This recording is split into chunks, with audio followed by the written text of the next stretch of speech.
All Hit Radio.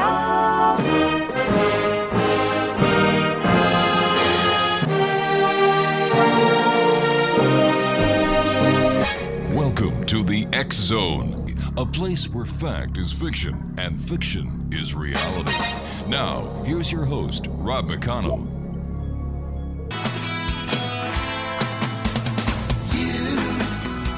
Doing that thing you do, breaking my heart into a million pieces, like you always do.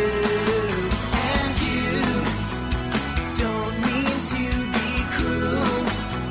You never even knew about the heartache I've been going through.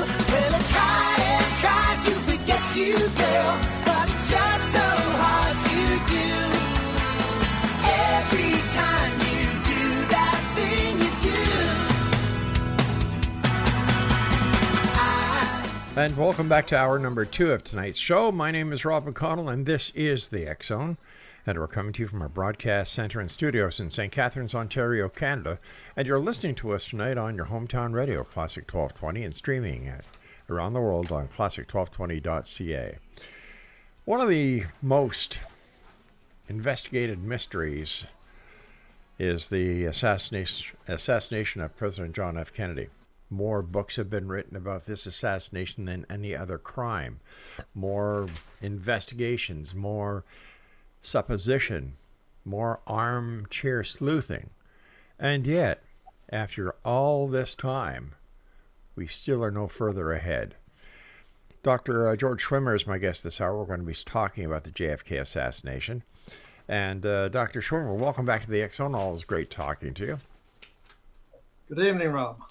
For the listeners who may not know who you are, Dr. Schwimmer, can you tell us a little bit about yourself and what your interest in the JFK assassination is?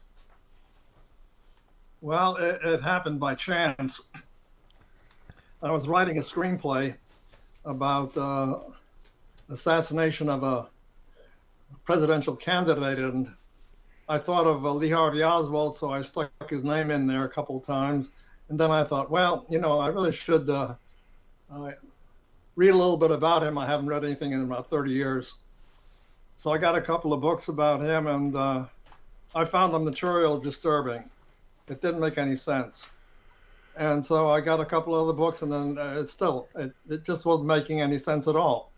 The most obvious that people are aware of is that so-called Oswald was in two places at one time, any number of times, not just once or twice, but a number of times. So that got me very curious, and I started researching it seriously.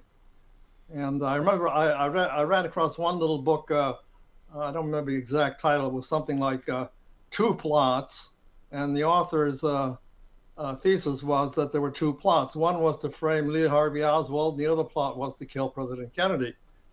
And I thought, well, that's very interesting. So I kept on researching until I finally got a very good sense of who he was, and he wasn't a killer, and he wasn't anything like anybody said he was.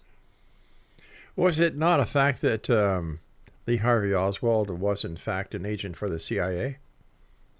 Yes, he was, and he was also what's called a doppelganger, a double. And he was a double for the real Lee Harvey Oswald. The man who Jack Ruby killed was a double of the real Lee Harvey Oswald, and both of them were employed by the CIA. I'll call Harvey the one who I wrote about. Harvey not only was trained and employed by the CIA, but he was also connected to the Office of Naval Intelligence, and he was the informer for the FBI. And this is not speculation. Incidentally, I just want to make it very clear. Everything I'm telling you is factual. If it's speculation, I will tell you. But I have very little speculation. I tried very hard to keep it strictly on the facts. So anyway, both of them were CIA. But what happened with Harvey, he was co-opted. The last about the last 6 months of his life, the conspirators in the CIA took him over. Up to that point, he had been a legitimate CIA agent. And then these people took him over. And from that point on, he was a dead man. Why was President John F. Kennedy assassinated? Whoa, boy. Well, there was an awful lot of them. The first thing was that he did not allow before the Bay of Pigs. There's a lot of lies about this, and the lies about it is that he refused to provide air cover for the invaders and when they went in the Bay of Pigs. But actually, he had told the CIA, which was a CIA operation, ahead of time. He said, "I'm not going to involve American troops," and he didn't. But they, everybody was furious. The Cuban exiles were furious. Then the military was furious, and the CIA, of course, was furious. Well, Kennedy understood that he'd been had, and he went and fired the head of the CIA, Allen Dulles, and his lieutenant, General Charles Cabell. And so they had feelings of animosity toward Kennedy. But basically, what I've come to believe is that there was an overall sense in Washington that Kennedy was betraying the United States because he was trying to get peace with Khrushchev. And this was a time of big, very Cold War time. And all of these people were thinking they were Cold War warriors. But there was a lot of other reasons that they wanted to get rid of him also. So, I mean, I could list you about a dozen reasons why. Yeah, I'd like to hear them. Okay, I can list them. All right. Sure. If I can remember them. One that you probably have never heard of before is that Kennedy decided that the Federal Reserve Bank, which is not a federal organization, incidentally, it's a private bank that issues the money for the United States. And he decided that the Federal Reserve, he wanted to get rid of it because the United States had to keep paying interest to the Federal Reserve because the Federal Reserve would lend money to the United States for its wars and whatever else it needed money for. And so by the time that, so he told the Treasury to issue, I can't remember exactly what they were called, but to issue a currency. And at the time that Kennedy died, there was that currency, there was $4.5 billion of that currency. And people have speculated that if he would have kept on going, the Federal Reserve would have gone out of business and the United States would have no debt whatever. Right now we have a debt of $17 trillion. But if Kennedy had continued to issue this money, we would have paid off our debts with the money that the U.S. Treasury was printing. So that was one. The other one was that the Pentagon wanted to have a war in Vietnam, which they eventually got through Lyndon Johnson, but Kennedy wouldn't let them go very far. He got sucked in really well, when he first was in office. At the time that Kennedy was in the office, it went into office, there were 16,000 American troops in Vietnam. And in October, the month before Kennedy was assassinated, he had given a written order, which people keep denying, but it's in the files. It exists. There was a written order saying that he wanted all the troops out of Vietnam, 1,000 troops per month, and that all the troops should be withdrawn. I think it was 1965. And so, that just enraged the Pentagon. And so when Johnson got into office, he immediately canceled that order. And we wound up with 500,000 soldiers in Vietnam at one time, and 2.5 million soldiers served during the Vietnam War. I think something like 50,000 were killed and My Lord. 250,000 were wounded. George, And, it just goes on and on. The oil barons, Kennedy was going to do away with the oil depletion allowance. And that would have cost them millions and millions of dollars. And so the list goes on. There's about Right. 12 different groups of people. George, we've got about 2 minutes before I have to take my break. Can you tell us why the United States of America was in Vietnam in the first place? What was the reason? Your guess is as good as mine. Really? I remember reading that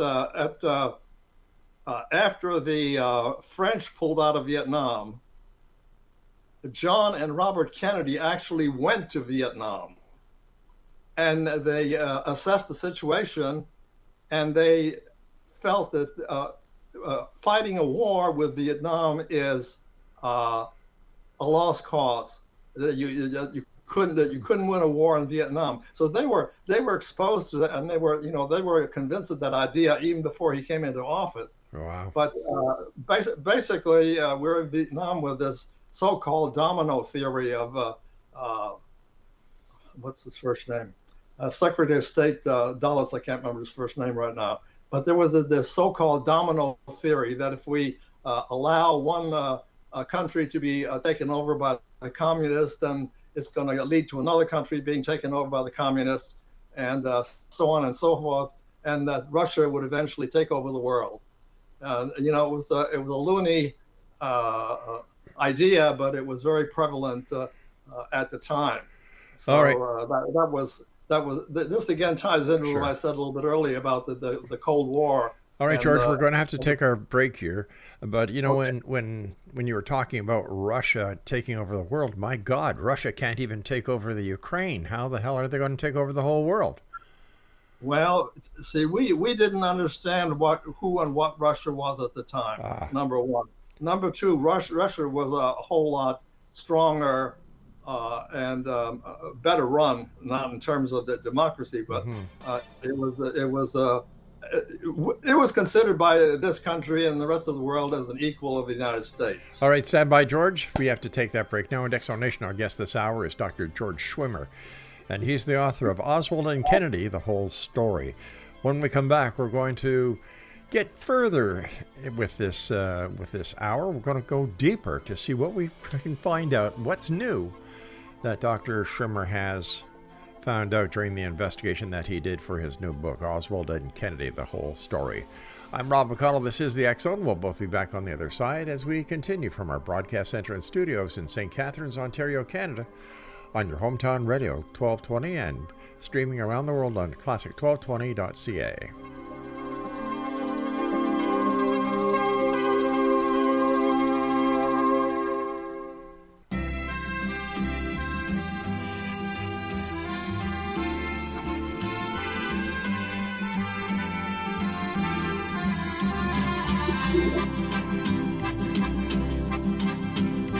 Talk like Marlene Dietrich, and you dance like Zizi Jeanmaire.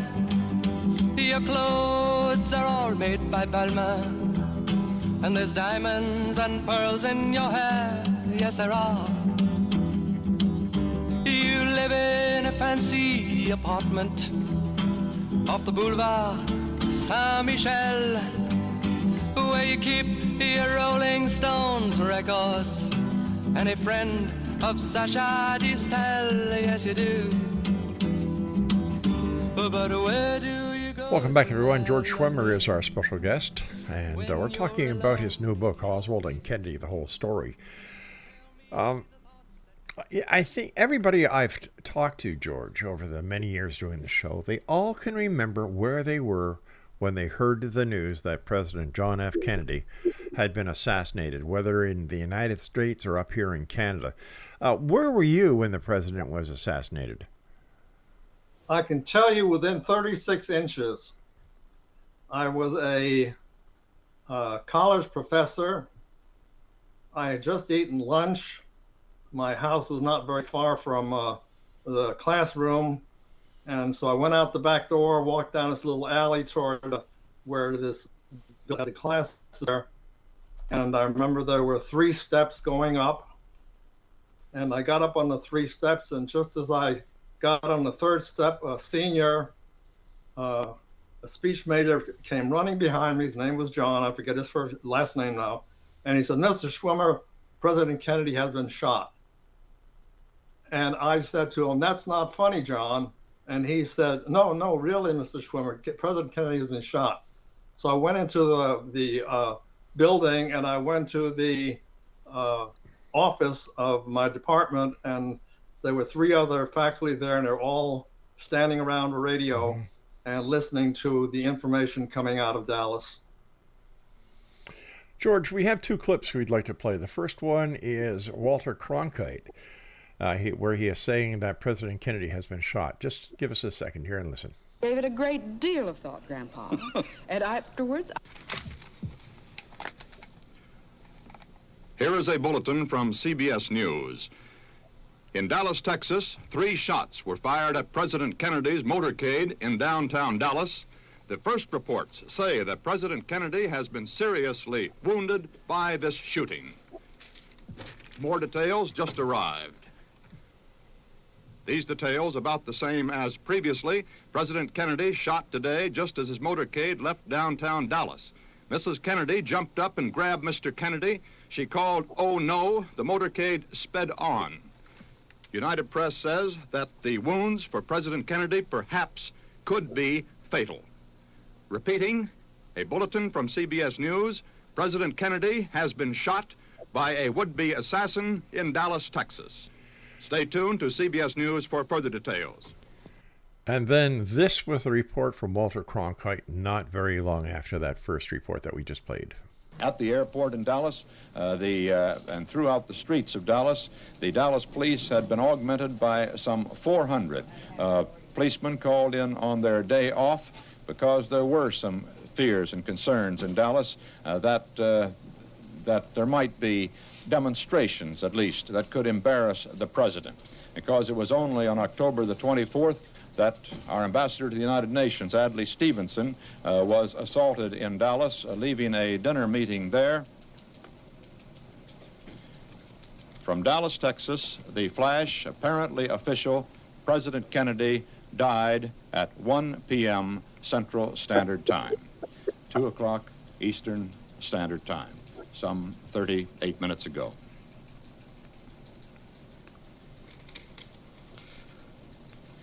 Vice President Lyndon Johnson has left the hospital in Dallas, but we do not know to where he has proceeded. Presumably, he will be taking the oath of office shortly and become the 36th President of the United States. I don't think that those 2 clips by Walter Cronkite about the Kennedy assassination will ever stop raising the hair on the back of people's neck, no matter where they are. I'll tell you, the picture is even more striking. It is. I still remember Walter Cronkite taking off his glasses. Yeah. And I thought he was going to start crying. He did. He really did. Yeah. Now, when looking at the Kennedy assassination in Dallas, Texas, we now know that members of the military who had been sent to Dallas, Texas, were told to stand down. No, they weren't sent to Dallas. They were told to stand down before they ever left their base. Oh, before they left the base. Before they left their base, their job. They were specially trained. I think it was the 112th Intelligence Group. They were specially trained to go and protect the president in the United States when he was traveling around the country. And their commander got a phone call, and to this day, nobody knows who called. Mm-hmm. But the entity in charge of safety was the Secret Service. So he was called either by the Secret Service or by the Pentagon and told in no uncertain terms he was not to go to Dallas. That's the first time that ever happened. I understand that there was FBI chatter And in fact, we had a guest on who produced a telegram or telex that implicated Lyndon Baines Johnson as part of the assassination plot. Oh, I don't know about that one. I never heard of that before. The telegram I'm thinking of was sent, I think, about 2 weeks before the assassination. It was sent to all the regional offices, and it said basically that the FBI had gotten word that some group was planning to assassinate President Kennedy, and they did nothing about it. They did not notify anybody else, and they took no measures. Okay, let's go to the book depository, where you had the allegations that it was Lee Harvey Oswald who pulled the trigger, the 3 shots. Yeah, that's nonsense. Why is it nonsense, sir?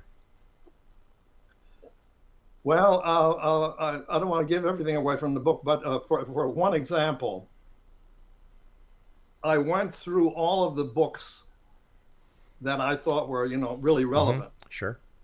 I found 18 accounts of a bullet. 18 accounts of a bullet. I can name you some of the places. 2 of them hit the street. 1 went through a highway sign. 1 struck the curb in front of a bystander a block away. 1 almost hit a woman and a child. There were 2 shots that were near a sewer. Mm-hmm. President Kennedy was not hit by 2 shots. He was hit by 5 shots, and Governor Connolly was hit by 2 shots. I don't know if that comes to 18 right now, but that's all I can remember right now. But anyway, I went through all the books that mentioned bullets, and that's what it came out to, 18 shots. And then not only that, but afterwards, when they took the body to Washington, D.C., they found bullet fragments in the floor of the limousine. And I believe they also found 1 complete bullet in the limousine. And then during the autopsy of President Kennedy, a couple of people said that they saw another bullet. So, it can be even more than 18. I don't know. But one of the things that nobody has really focused on is that I believe it was in volleys. I don't believe that there were individual shooters shooting whatever they felt like. And there were 2 people on the street who most people believe were for coordination. 1 man had an umbrella. It was a bright sunny day, and he had an umbrella. Another man had a radio in his back pocket. And so I believe there was coordination, and there were volleys of shots. And this is why people, for example, everybody knows that the last 2 shots are only 1.7 seconds apart, which is impossible to come from the same rifle. It's not possible. The best shooters in the country were brought in, and they could not get 3 shots off with the Carcano rifle in 5.6 seconds. And they certainly couldn't get 2 shots off in 1.7 seconds. So why do you think that Lee Harvey Oswald was picked as the patsy? It's very, very difficult to say, but one theory which I'm tending to believe is probably true. Lee Harvey Oswald was, as I said, trained by the Office of Naval Intelligence and the CIA, and they sent him to Russia, and he was there for 32 months, and then he came back.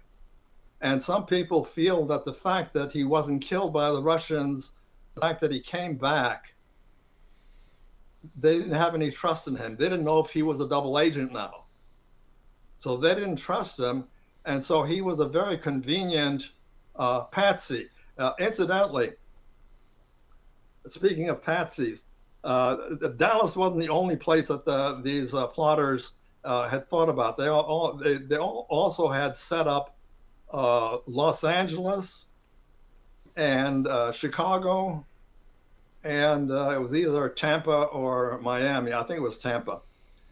And there actually was a plot in Chicago at the beginning of October where 4 men with rifles were found, and they were arrested by the police, and they called the FBI, and the FBI said, that's not our business. And so they turned it over to the Secret Service, and they caught 2 of the men. The other 2 got away. Nobody ever knew what their names were because they had not committed a crime. They just had 4 rifles and a couple of hundred rounds of ammunition. But anyway, there were 4 different places, and each place had a patsy. And the patsy in Chicago actually was arrested, and he was named. And what's really interesting is that the man had a car which had a license plate that is only given out to intelligence operatives. So, but anyway, so there were 4 different plots, and they just happened to pick Dallas for whatever reason. All right, stand by, George. You and I have to take our break here. But Exo Nation, if you'd like to get a copy of Dr. George Schwimmer's book, Oswald and Kennedy, The Whole Story, it's available on Amazon.com. This is the X-Zone. I am Rob McConnell, and this is a place where people dare to believe and dare to be heard. It's a place where fact is fiction and fiction is reality, Monday through Friday from 10 p.m. until midnight, right here from the studios of your hometown radio, Classic 1220, and streamed around the world on classic1220.ca. And you dance like Zizi Jamais. Your clothes are all made by Balmain. And there's diamonds and pearls in your hair, yes there are. You live in a fancy apartment.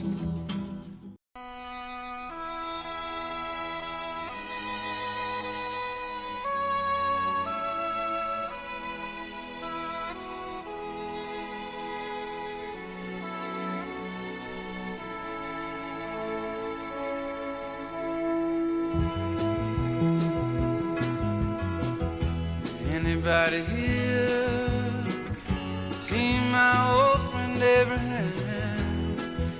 Can you tell me where he's gone? He freed a lot of people, but it seemed good they die young. You know, I just looked around and he's gone.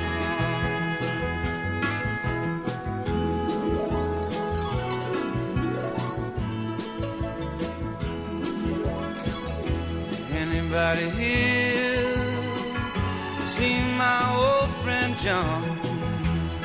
Can you tell me where he's gone? He freed a lot of people, but it seemed good they die young. I just looked around and he's gone.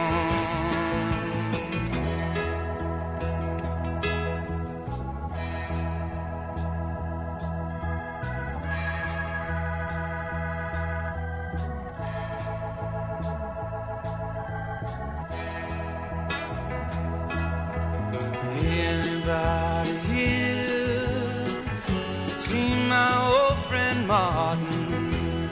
Can you tell me where he's gone? He freed a lot of people, but it seemed good they die young. I just looked around and he's gone. Didn't you they stood for? Didn't they try to find some good for you and me? Then we'll be free someday soon. He's gonna be one day. Anybody here see my old friend Bobby? Can you tell me where he's gone? I thought I saw him walking up over the hill with Abraham and Martin and John.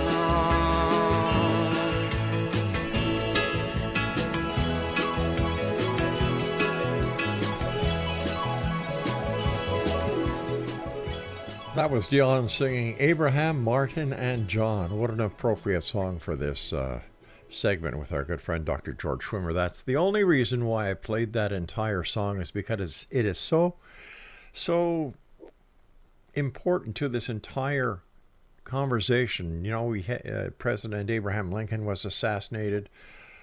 President John F. Kennedy was assassinated. Martin Luther King was assassinated. Bobby Kennedy was assassinated. All these gentlemen wanted to do was bring peace to the earth. And for that, they got assassinated. And you know what really upsets me about the Kennedy assassination, George? It could have been prevented. There was no need for President Kennedy to have been assassinated. The American people have the right to vote in whoever they want. I don't think any faction of the government has the right to, on their own, without the full knowledge and consent of the American public, take it upon themselves to assassinate a sitting president, go into a war with a country. We know there was a lot of people within the military industry who were really ticked off at Kennedy because they were going to lose a lot of money, including Lyndon LBJ. But still, and every time I hear that song that I've played over the years, Abraham, Martin, and John, I don't know, it just reminds me how diabolical at times society can be, or certain members of society and the government can be. Well, I think the linchpin for all of this was the CIA. I think most people, most researchers at this time believe that John Kennedy, Robert Kennedy, and Martin Luther King were killed by the CIA. There's also, you can add another one on that, is Malcolm X. Yeah. I don't know if the CIA killed him, but there was some kind of hanky-panky going on there also. George, I was under the understanding that the CIA could not operate within the continental United States, that their venue, their objective was to gather intelligence and do government work on the outside of the United States. That is correct, but at that time, the CIA were a bunch of cowboys. Yahoo. They did whatever the hell they wanted to.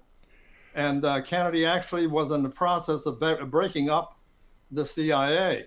After the Bay of Pigs, he fired Allen Dulles and Charles Cabell, and then he gave an order to the Pentagon that all covert operations were to be conducted by the military, not by the CIA.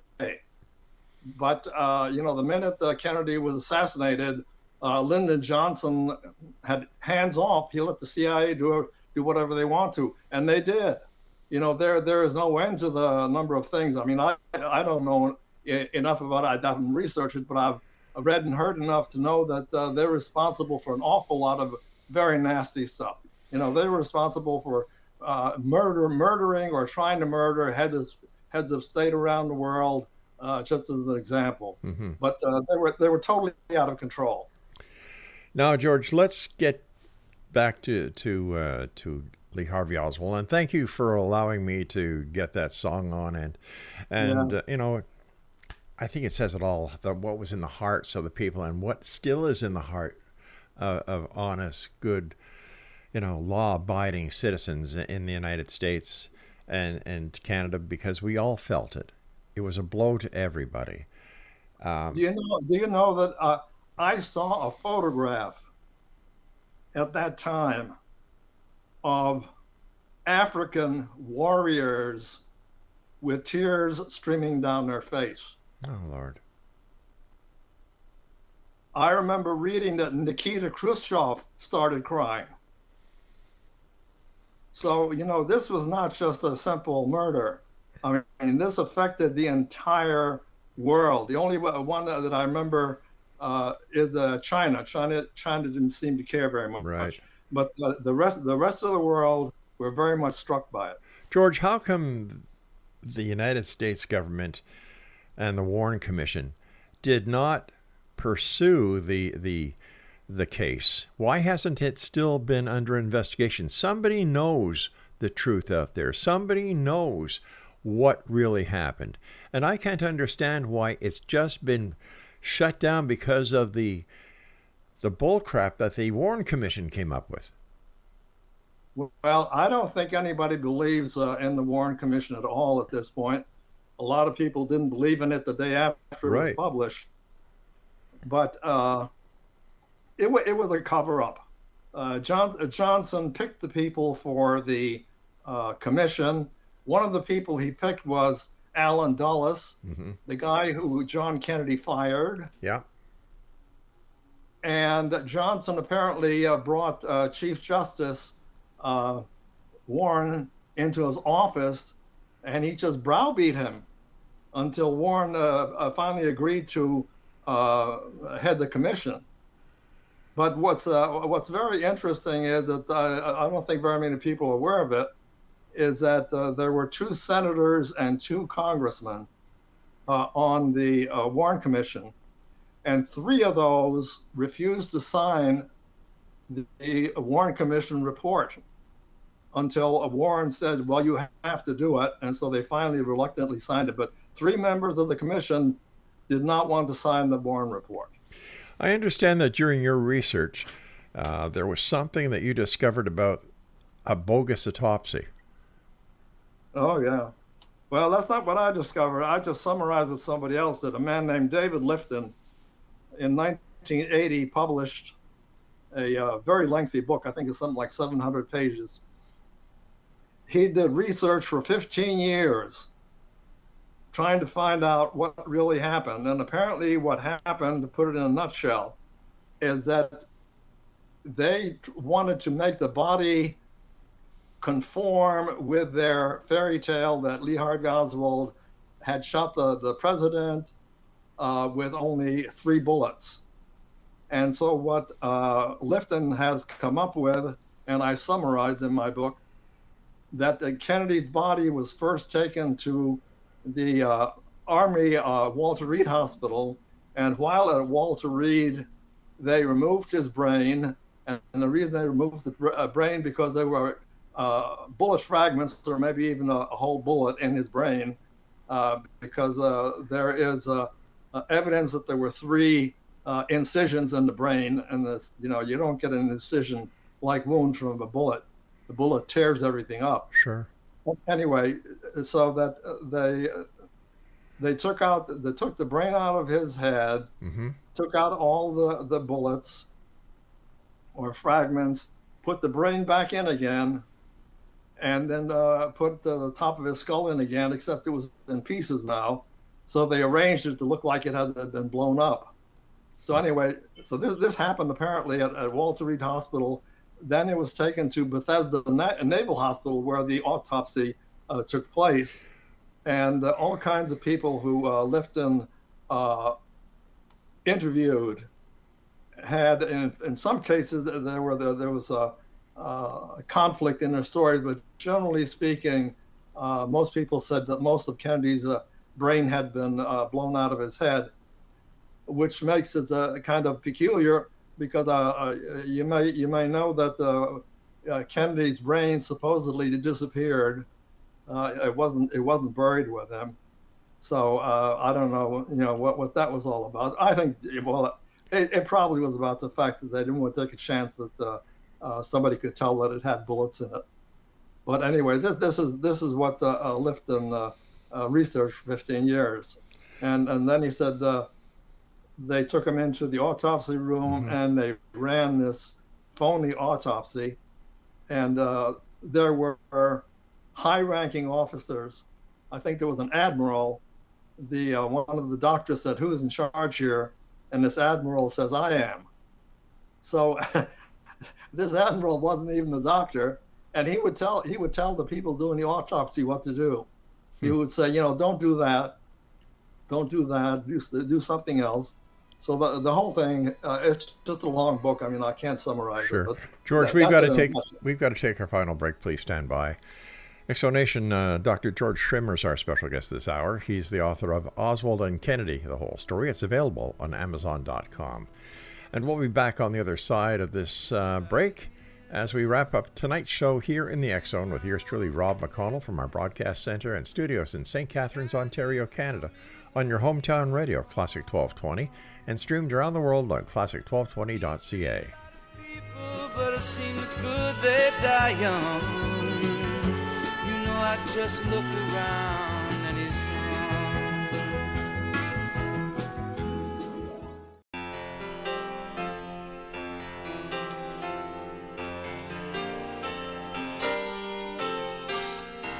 Hello, yeah, it's been a while. Not much. How about you? I'm not sure why I called. I guess I really just wanted to talk to you. And I was thinking maybe later on we could get together for a while. It's been such a long time and I really do miss your smile. I'm not talking about moving in, and I don't want to change your life, but there's a warm wind blowing the stars around, and I'd really love to see you tonight. Welcome back, everyone. I learned today that a young lady that I used to go out with way back when from Lake of Two Mountains has passed away. And I would just like to send my condolences to the Everett family. Very fine memories. And to the mom and dad of Anne and her family, our condolences. She was a very fine lady. George Schwimmer is my special guest this hour, and he's the author of a very interesting book. That's all I can say about it. He's done a lot of research in it, and he's got a lot of facts in it. Well put together. The name of the book is Oswald and Kennedy, The Whole Story. It's available on Amazon.com. First of all, George, thanks very much for joining us this hour. Great pleasure talking to you. And when we saw many photos and many clips of Oswald when he was brought into the detective office and booked at the Dallas Police Force, we all remember seeing him coming out of the elevator and Jack Ruby coming up and shooting him. Yeah. What was the reason why Ruby shot Lee Harvey Oswald? Okay, first of all, Lee Harvey Oswald was supposed to be dead on November 22nd. And there were 4 instances in the 45 minutes after Kennedy's assassination where he could have been killed. He could have been killed in the Texas School Book Depository. There was this policeman that came in, and I have that in the book. And he told a real phony story. And my belief is that he was sent in there to kill Oswald. Then a bus that Oswald was first riding on, and then he got off, was stopped a block later, and 2 policemen came on board and searched everybody, which is ridiculous because the bus was going toward the school book depository.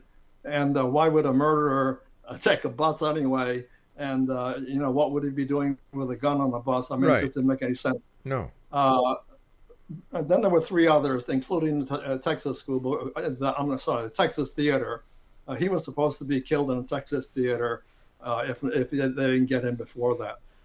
Now, why Ruby killed him, I remember reading a book, I don't remember the title now. And this book was focused on the mafia, American mafia. And one of a couple of, I don't know if it was 1 or 2 of their top people. But anyway, in that book, the writer claimed that the mafia told Ruby he had to kill Oswald, because if Oswald ever got into court, it would blow up the whole plot.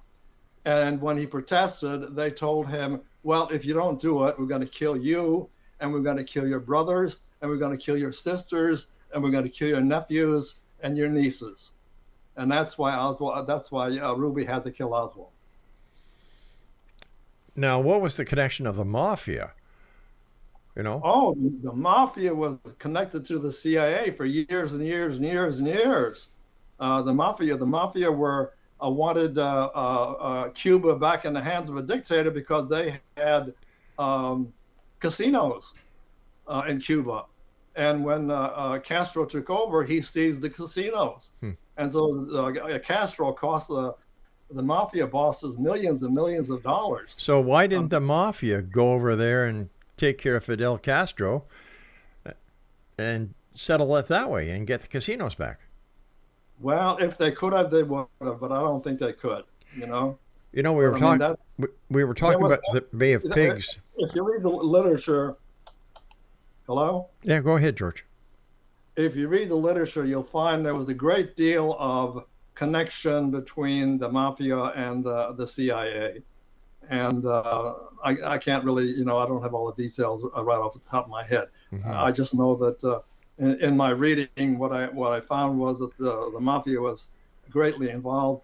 I wrote in the book that apparently 3 of the shooters who killed President Kennedy were Corsican mafia shooters, and they had been brought from France, and they were part of the shooting team that killed Kennedy. Now, one of the CIA people, I can't think of, Bill Harvey. Bill Harvey, he was one of the top people in the field, and he had a lot of connections with the mafia in France. So there was, for years and years and years, there was a connection between the mafia and the CIA. Earlier, we were talking about the Bay of Pigs and how Kennedy really wasn't for it, and he wouldn't give them any air cover. Why, as President of the United States, didn't he just kibosh the whole Bay of Pig fiasco? Why didn't he what? Say, you guys can't do it. Kibosh it, He had just been elected. He was only 43 years old. Yeah. He had only been a senator for, I think, 4 years. And, it takes a president, any president, a minimum of 1 or 2 years if they don't have a tremendous amount of experience like Joe Biden does know right now. But most presidents, they need time to get to know Washington. And the Pentagon and the CIA took advantage of Kennedy. And he told his aides after the Bay of Pigs invasion that he was set up by the CIA and the Pentagon. And this is why I stress that, people say that he pulled air cover. He didn't pull anything. He told them ahead of time, you will not use planes, you will not use American soldiers, you will not use anything American. You have to remember, again, this was the Cold War. This was the height of the Cold War. Yeah. And everybody had to be very cautious about what to do about Cuba, because a year and a half later, we had the Cuban Missile Crisis. And I remember that one like it was today. Oh, so do I, yeah. So how, what was there any aha moment when you were doing the research for your book that you thought you would never find? Yeah.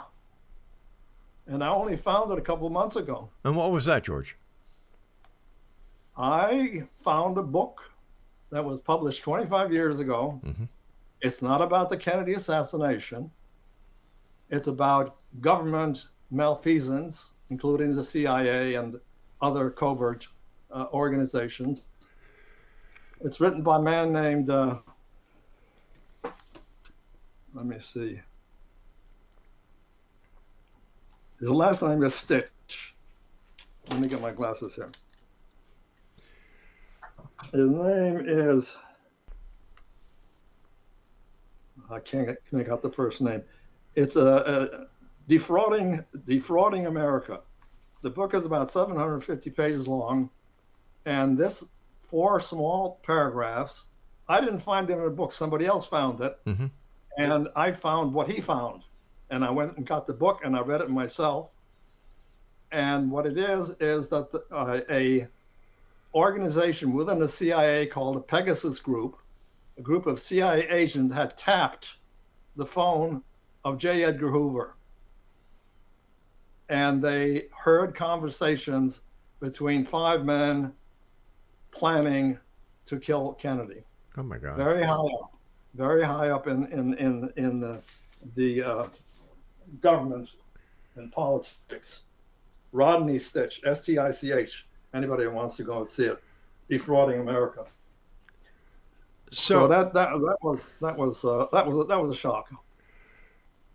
People had been speculating on 3 or 4 of the men. Everybody has speculated on Lyndon Johnson. Everybody has speculated on Alan Dulles, the former CIA director. There have been people that speculated about George H.W. Bush and his CIA connections. And everybody is absolutely sure that J. Edgar Hoover was responsible for covering up the assassination. Well, if anybody had the power, he did. Yeah. Oh, he controlled people. If an agent got out of line, he'd send them to North Dakota. So the agents were afraid of Hoover.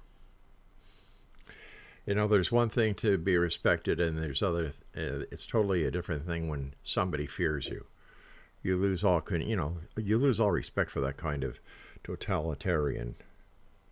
Oh, he was. And these FBI agents, they were afraid that they would be killed, or that they would be sent to South Dakota, or that they would lose their pension, or they could be demoted. I mean, J. Edgar Hoover was a little king.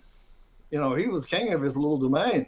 And so every FBI did whatever J. Edgar wanted them to do. Nobody ever got up and said, oh, well, this is wrong. Or even years later, I don't recall an FBI agent. There have been a couple of CIA people who've talked a little bit about one thing or another, but I don't recall a single FBI agent who ever talked. George, the time has come when I must say so long to you for now, my friend. Again, congratulations on your book. And people can get it on Amazon.com, right? Yeah, correct. And the name of the book is Oswald and Kennedy, the whole story. Yep. Dr. George Schwimmer, thank you so much for sharing your time with us tonight, and I look forward to the next time you come back here and join us in the X Zone. Thank you very much, Rob. Good night, sir. At Exonation, once again, our guest has been Dr. George Schwimmer, and we've been talking about the JFK assassination, Lee Harvey Oswald, as well as President John F. Kennedy, the Bay of Pigs fiasco, the CIA's involvement, the FBI's involvement, as well as military intelligence. It's still an ongoing crime scene investigation in the hearts of many people who feel that they have been robbed of their president and that justice was not carried out and that the investigation should go on. I'll be back tomorrow night at 10 o'clock as once again we cross the time-space continuum to this place that I call the X Zone. It's a place where people dare to believe and dare to be heard. It's a place where fact is fiction and fiction is reality. And we're here Monday through Friday from 10 p.m. Eastern until midnight. Where? On your hometown radio, Classic 1220, and streaming around the world on classic1220.ca. So until tomorrow night, my friends, always remember to keep your eyes to the sky and your heart to the light. Good night, everyone. Closing time. Turn off.